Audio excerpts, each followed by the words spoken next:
Good day, I'm Tamara McHale and this is your JIS news for Monday, February 29. Jamaica has received high praises from the Electoral Observation Mission (EOM) of the Organization of American States for the way in which the country's 17th general elections was conducted. Mission Chief Janet Bostwick said she observed several good practices which could be beneficial to other countries in the region.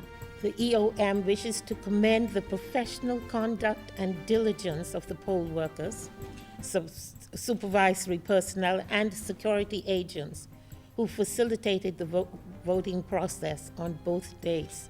The EOM mission chief was presenting the preliminary findings of its observations during a press conference on Friday. The team included specialists in electoral organization, electoral technology, political financing, gender and political analysis.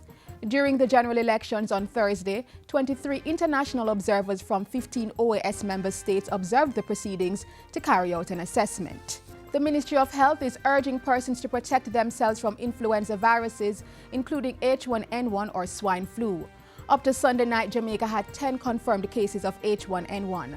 A 49-year-old female died on February 23 at the University Hospital of the West Indies after contracting the virus. The female, however, had other underlying illnesses, such as severe respiratory tract infection. This brings to 2 the number of H1N1 related deaths in Jamaica. The Health Ministry is urging persons to avoid getting ill by washing their hands regularly and avoiding contact with persons with flu-like symptoms. Persons with influenza are also asked to practice good hygiene by covering their mouth and nose when sneezing or coughing. Meanwhile, the Health Ministry is reporting that the virology lab at the University of the West Indies should begin local testing for the Zika virus next week. Acting Chief Medical Officer Dr. Winston Delahaye says the equipment have already been purchased and the health workers have been trained. The ministry says community cleanup activities are a sure way of eliminating the Aedes aegypti mosquito, which transmits the Zika virus, dengue and chikungunya.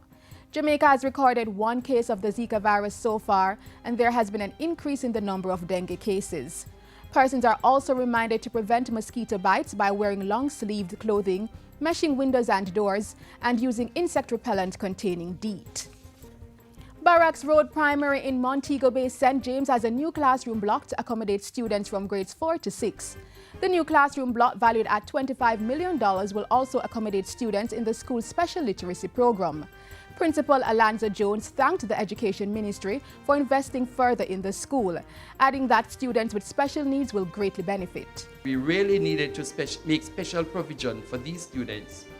Now they have a room with a finely bred teacher and her assistant who will better address the needs of these children who pose special learning needs. And finally, students in Regions 3 and 4, the parishes of St. Mary, St. Anne, Trelawney, St. James and Hanover, will be able to sit their CSEC Spanish oral exams free of cost this year. This as the Overseas Examinations Council and the Ministry of Education have received over $1.1 million from the Spanish Jamaica Foundation, SJF, to pay for the examinations.